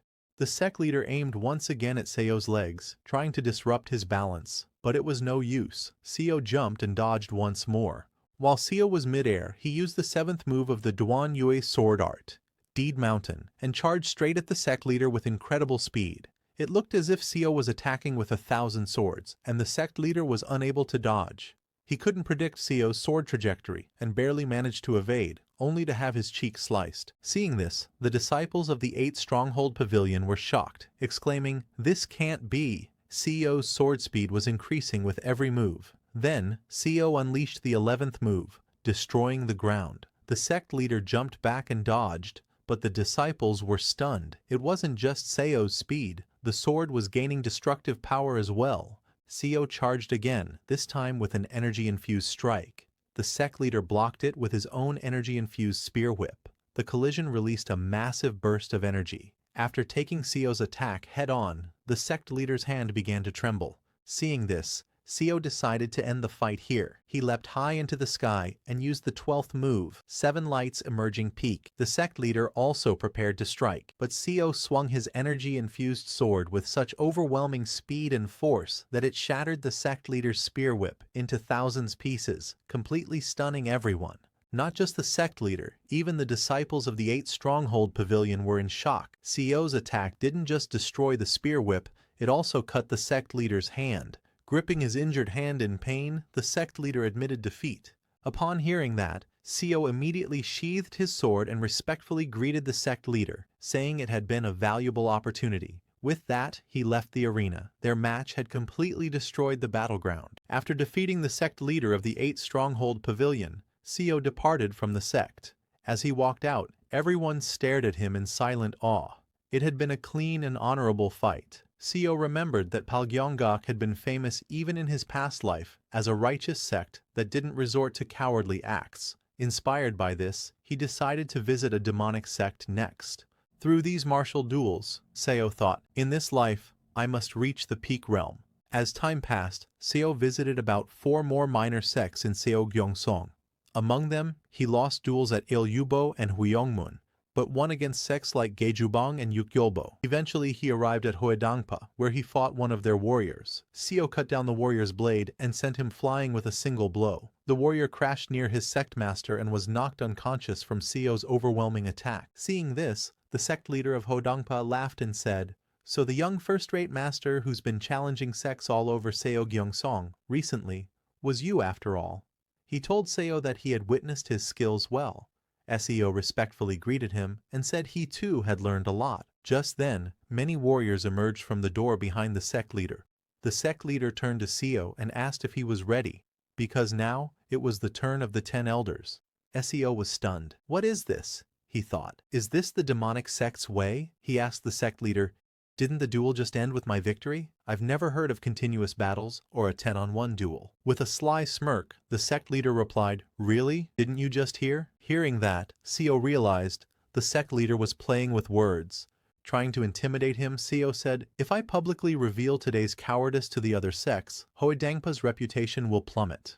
The sect leader laughed and replied, I don't care, because you'll get injured in this duel, that injury will get infected, and you'll die of tetanus. The sect leader told Seo that the people would believe their sect had taken great care of him, and that despite their best efforts, Seo had unfortunately passed away. As the 10 elders stepped forward, the sect leader laughed and said, How can a dead man spread a different rumor? This situation was even worse than Seo had anticipated. They're absolute lunatics, he thought. All the elders pointed their swords at Seo. The sect leader declared that if they killed him here, it wouldn't affect their reputation. It sounded extremely dangerous.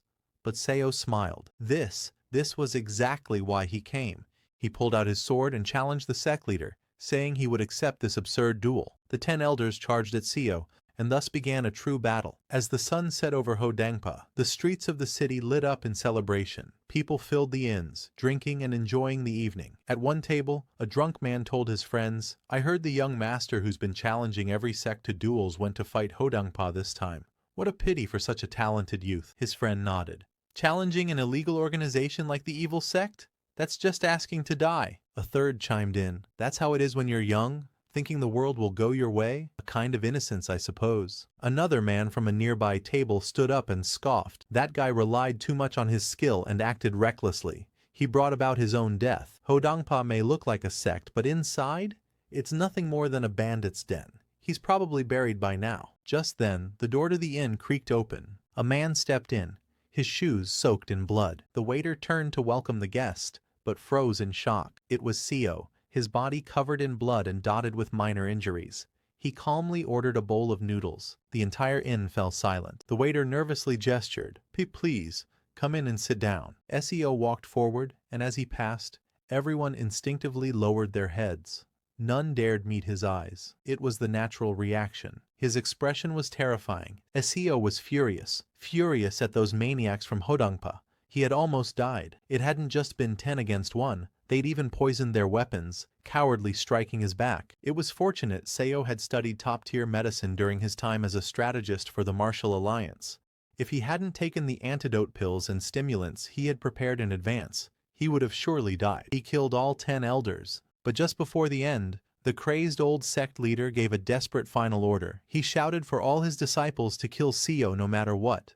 Soon, a horde of foot soldiers armed with spears and arrows swarmed the area, forming a battle formation. Seo fought like a beast. No techniques, no form, just sheer will to survive. Yet he endured. He cut the meridians of the surviving enemies to cripple them, ensuring they'd never seek revenge. And then, he finished it. He killed their sect leader. Now, sitting at the table, Seo looked at his own trembling hand. Perhaps from the excessive stimulants. The tension wouldn't go away. He sighed, knowing he wouldn't sleep for days. Grabbing his sword again, he understood. He had to duel another orthodox sect next. After finishing his bowl of noodles, Seo stood up and walked out of the inn, revealing a large bleeding cut across his back. No one said a word. They simply watched, stunned. The young master, after surviving a brutal battle with Hoedangpa, had calmly eaten noodles and immediately left for another duel. That crazy young man quickly became the talk of the city, and so Seogyeong City buzzed with excitement. People began calling him by a new name, one that echoed through taverns, streets, and martial halls alike. The infinite fighting monster, Seo Yun-hyun. Seo continued fighting relentlessly, fully aware that he had no talent, and that the path to the pinnacle he sought was infinitely distant. That was precisely why he had to fight constantly, pushing forward by crossing the boundaries between life and death. He believed that a man without talent had no choice but to go mad in order to break through the wall that stood in his way. If there is no talent, there must be madness. That was the only way for a dullard to catch up to a genius. And so, Seo scoured Seogyeong City and traveled across various regions of Yongguk, engaging in duels multiple times a day, regardless of whether the sects were orthodox or evil. Like that, 5 years passed. One day, a sudden explosion occurred in front of a house. Seo soared into the air and unleashed the 14th form of his mountain-breaking sword art, Q Mountain Heart Stream. He gathered energy from nature, energy as solid as a mountain, its heart as vast as the heavens. But even as he summoned it, Seo began to struggle. The form, a sword thread technique that could only be used upon reaching the pinnacle, put an enormous strain on his mind just by briefly manifesting it. But Seo knew, if he didn't do it this way, he'd never catch up. Suddenly, a black figure appeared behind him, launching a surprise attack. Seo turned and blocked it with his sword, but the force was overwhelming. Cracks spread through his blade. The strike sent him crashing into the ground, slamming him into a wall with such force that it blasted a hole straight through it. With just one hit, all of Seo's sword energy had been shattered. The figure laughed as he walked towards Seo and said, "Your reputation precedes you. I had quite high hopes, but you're still clumsy, young Master Seo, the infinite fighting monster."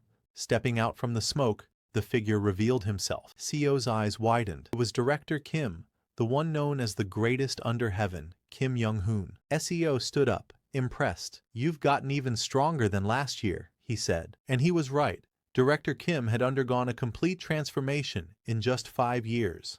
Looking down at the sword marks on his own hands, Seo couldn't help but reflect. What on earth have I done these past 5 years? His realm was still stuck at top tier. With a bitter expression, Seo admitted to himself that talent truly is something that makes a person feel miserable. Once things settled down, Seo asked, "What brings you here, Director Kim? Didn't we agree to meet every 2 years?" Director Kim replied, "After attaining the realm of 5 energies converging to the origin and visiting the great sects of Yangguo, I've come to realize something." Seo asked. Director Kim's answer was blunt. "There's no one left above me in all of Yongguk. Not a single person can even take one of my moves.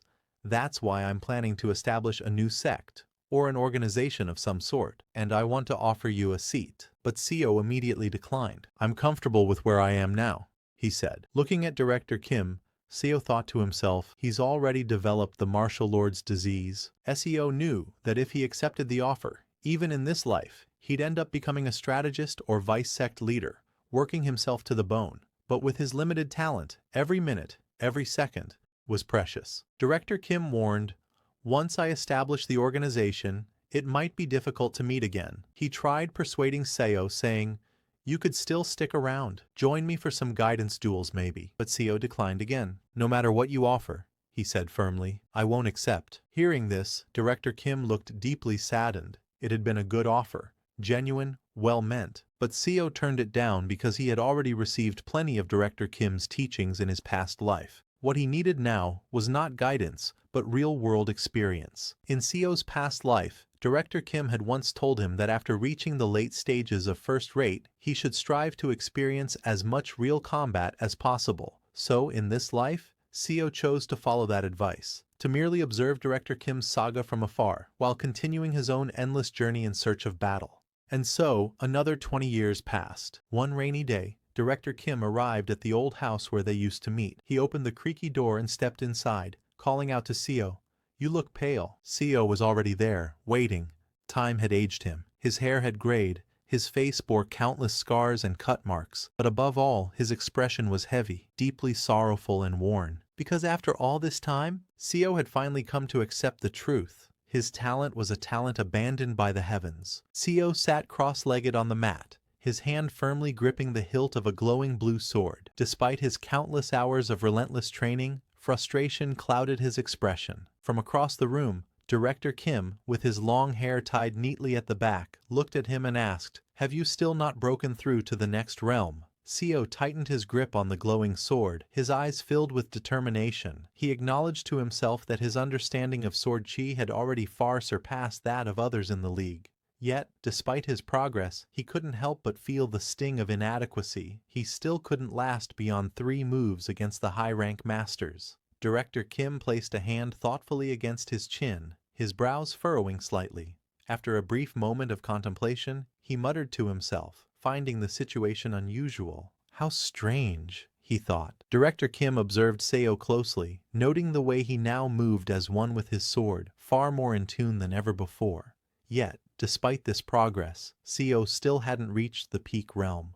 For someone with as much real combat experience as him, Director Kim thought, It should have been more than enough to break through. A faint, self-mocking smile curved Seo's lips as sweat trickled down his face. Inwardly, he acknowledged the bitter truth. This is my talent, he thought to himself. Blood trickled from Seo's nose as he forced a faint, bitter smile. In his heart, he acknowledged the cruel truth.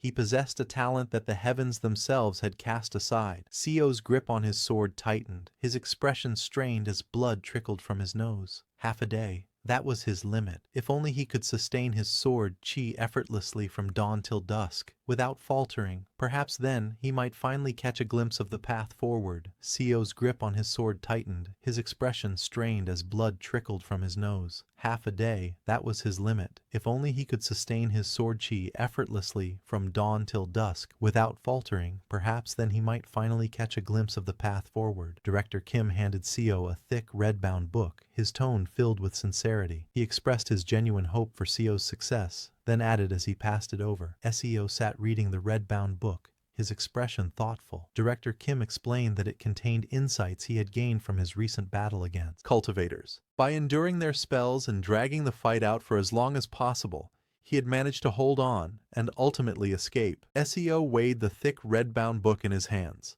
It was nearly as substantial as the main volume of the record of martial arts surpassing through cultivation and leaps, an evolved version of the record of transcending cultivation and exhausting martial arts. With a doubtful look, he questioned Director Kim, wondering if he had truly gained so much insight merely from successfully escaping. Standing in the doorway with lightning flashing behind him, Director Kim spoke with a grave tone. To him, cultivators were like natural disasters in human form. Escaping from such a force was no small feat. Naturally, the insight gained from surviving such an ordeal would be immense. Seo assured Director Kim that he would keep the book safe and pass it on to future generations. With sincerity in his voice, Director Kim responded, thanking him. Thank you, Yoon-hyun. Standing at the entrance of the building with his sword in hand, Director Kim looked out into the storm. He declared his intention to seek out the cultivators once more, his voice steady despite the danger ahead. With a faint, almost grim smile, he added that he hoped they would both be alive the next time they met. Before leaving, Director Kim turned to Seo, his gaze steady despite the falling rain. He offered a final piece of advice for reaching the peak realm. Every scene, every space he passed through and experienced, Seo needed to engrave them deeply into his mind, never letting those impressions fade. Seo's eyes widened in surprise as he processed Director Kim's words. Almost in disbelief, he echoed the thought aloud. Was he truly meant to imprint all the scenery around him into his mind? Director Kim explained further, likening the practice to how one instinctively takes note of the surrounding terrain during battle or sparring. Normally, a fighter would store the layout of their surroundings in their mind for tactical use. What he was suggesting, however, was to turn that skill into second nature, something Seo could do constantly, not just in the heat of combat. Seo's eyes widened in disbelief as he tried to grasp the enormity of the advice. Maintaining sword chi alone already felt like it was about to make his head explode, and now, on top of that, he was being told to keep his spatial awareness sharp and steady at all times. The thought left him wondering how anyone could possibly manage such a feat. A wave of pressure and strain built inside Seo's mind, the thought gnawing at him relentlessly. If this keeps up, will my head really explode? He wondered, feeling the weight of the task pressing against his very limits. Seo shook his head firmly. There had to be a reason why the strongest martial artist under heaven had entrusted him with such a task. It wasn't meaningless. There was purpose behind the challenge. From that day forward, Seo committed himself to a new discipline. He made a conscious effort to remember every space that came into view, training his mind to retain every detail. Over time, he began to recall exactly where everything was. Seo moved through the bustling streets, the vibrant scene unfolding around him. Every detail, the flow of the crowd, the arrangement of buildings, the colors and sounds. He committed to memory, sharpening his awareness with each passing moment. As Seo walked through the crowded streets, he paid attention even to the smallest details, the sound of footsteps against the tiled ground, the shuffle of shoes brushing past one another. Every movement and sound became a part of the mental map he was building. Passing through the dense forest, Seo noted the rustle of leaves and the way sunlight filtered through the canopy. Every sound, Every flicker of movement in the greenery was etched into his memory, as part of his growing awareness of the world around him. Seo walked steadily through the forest, his breaths deep and measured, sword in hand. It had been 5 years since he began the relentless practice of maintaining both his sword chi and his spatial awareness. 5 years of unbroken discipline and focus.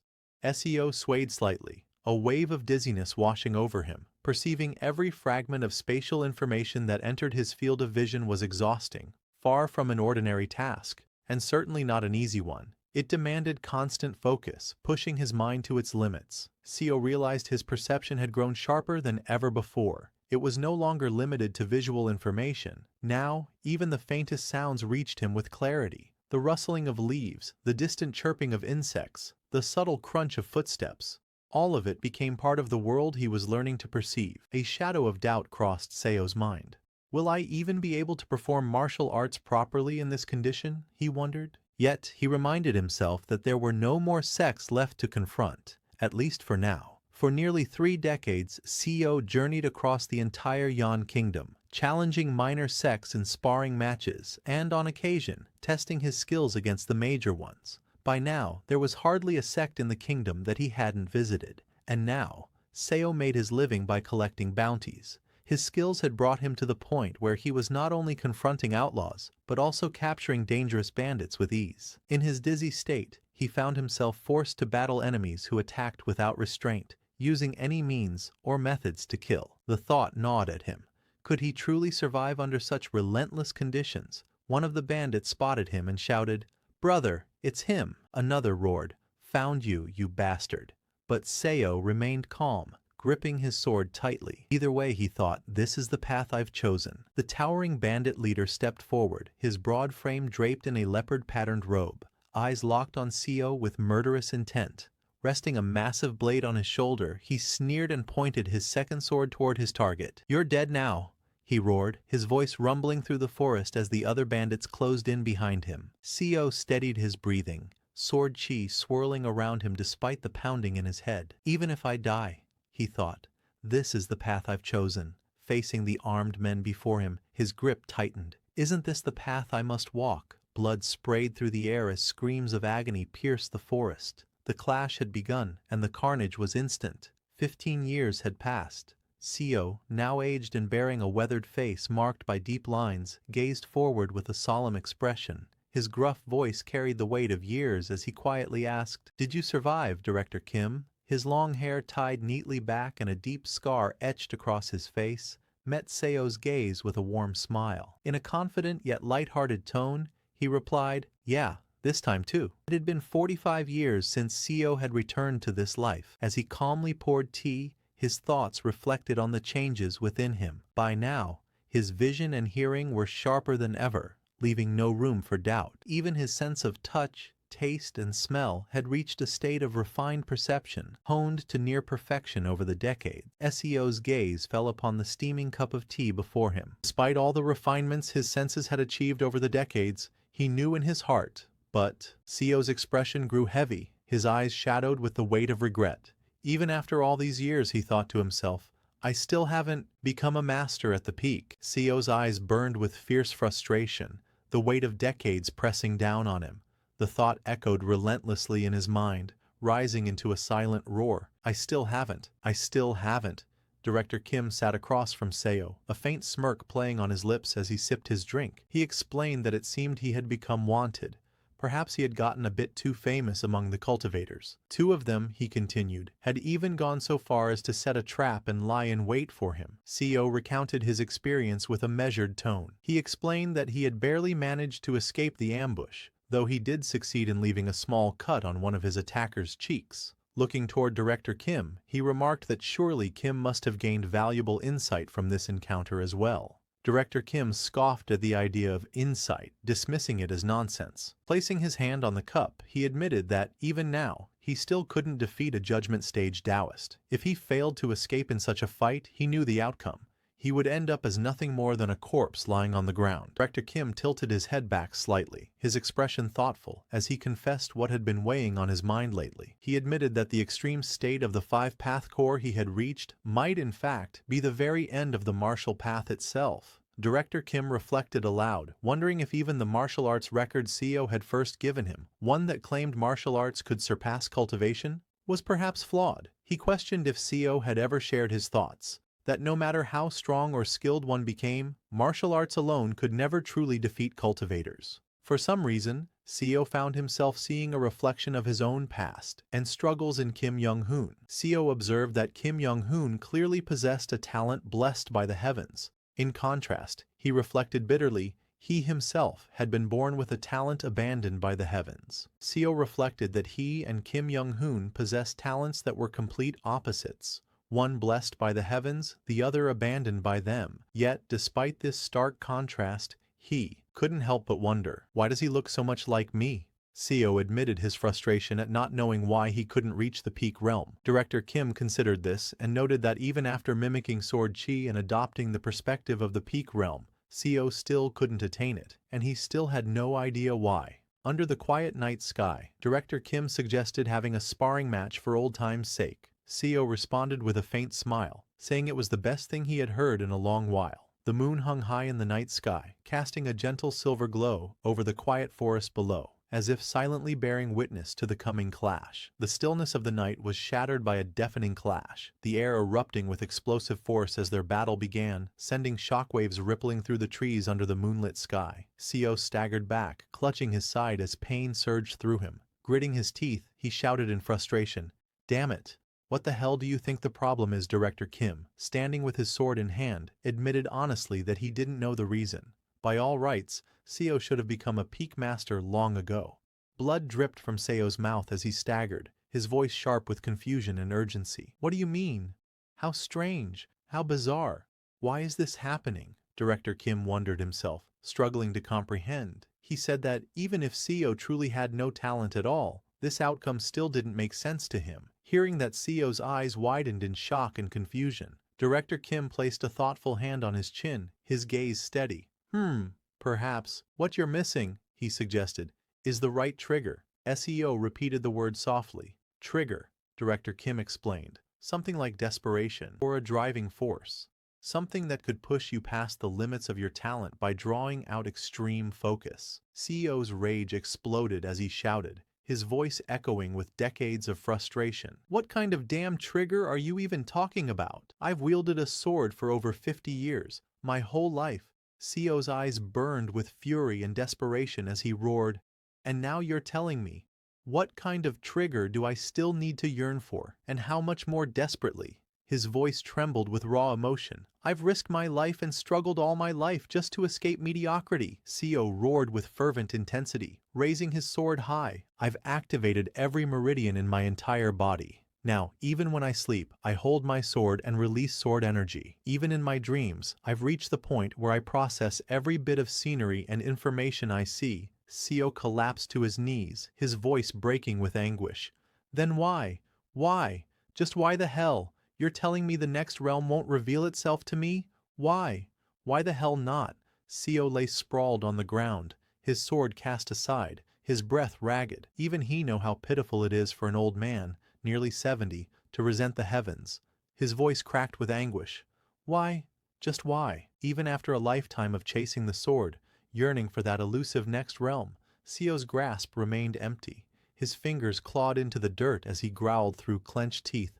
No matter how desperately he pursued it, he couldn't even begin to comprehend what that next realm truly was. Director Kim stood silently, sword in hand, gazing at CEO, who lay collapsed on the ground. His expression betrayed no words, only quiet contemplation, as the weight of CEO's struggle hung heavy in the night air. Director Kim turned away, his long hair swaying with the motion. With a swift, precise movement, his sword sliced through the air, sending sharp bursts of force into the trees ahead. The trunk split under the sheer power of his strikes, embers scattering in the night as the sound of tearing wood echoed through the forest. While sparring with him, Director Kim had devised a martial technique tailored to compensate for the CEO weaknesses. The markings of this new technique burned into the tree's surface, glowing faintly with heat and energy. "It may not be much comfort," Director Kim said calmly, "but I hope that learning this will bring you some peace of mind." SEO's eyes widened slightly as he read the glowing characters carved into the tree. "Mountain King's martial art and moon crossing step?"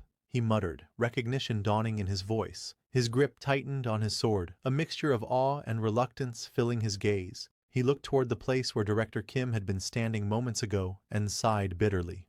And now, you'll disappear again, just like that. 5 years later, the serene courtyard basked in the gentle warmth of autumn. The once vivid greens of the surrounding forest now transformed into a tapestry of gold, crimson, and amber. Seo tightened his grip on his sword, his weathered eyes filled with the weight of countless years. It had been 50 years since he had returned to this life, and now he could feel the end drawing near. He knew there was not much time left before death would finally claim him. Seo stood in the open courtyard, gazing upward as if speaking to someone beyond the mortal realm. "Brother Young-hoon, you died, didn't you?" he murmured, his voice heavy with sorrow. A deep sigh escaped him. "So this is the fate the heavens have chosen for both you and me." Seo's gaze softened as he reflected on the harsh truth of his journey. "With my talent," he thought, "no matter how hard I struggled, this was as far as I could go." His expression grew somber as he considered his fallen comrade. "And your talent too.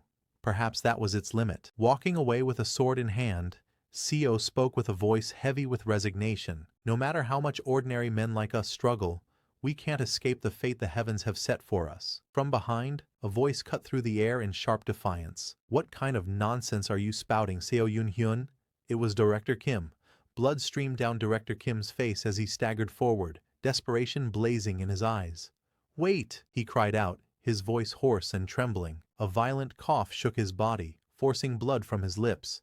Seo's eyes widened in alarm as he caught sight of Director Kim's grave injuries. "Your condition is serious," he exclaimed urgently. Without hesitation he added, "I need to get my medical tools from home." But suddenly something grabbed Seo from behind. His expression tightened in alarm. His eyes widened, sensing something unexpected. In an instant, Seo was hurled into the air by Director Kim, and just as they fly into the sky, the ground erupted in a violent explosion of dirt and debris, the shockwave echoing across the courtyard. As they were hurled through the air, Seo's eyes widened in shock. "What?" he thought in disbelief. His gaze locked on Director Kim, and a chilling realization struck him. Weren't both of his arms cut off? Director Kim shouted over the rushing wind, his voice filled with urgency. "Look, Yoon-hyun, that crazy cultivator bastard is chasing after us." A bitter laugh escaped him despite the danger. "This is the price I paid for blasting off one of the judgment stage cultivator's arms." Blood streamed down Director Kim's face as he let out a wild, almost manic laugh. He roared, his eyes burned with a fierce sense of accomplishment. "I dealt meaningful damage to a judgment stage cultivator." Director Kim's bloodshot eyes burned with a wild, unrestrained fervor. "I saw with my own eyes the realm beyond the five-path core," he declared, his voice trembling with exhilaration. "The one no martial artist can reach." His expression twisted into manic laughter. "I saw it with my own eyes." Seo's eyes widened in shock, his face frozen in disbelief as he looked on, utterly stunned by what he had just heard.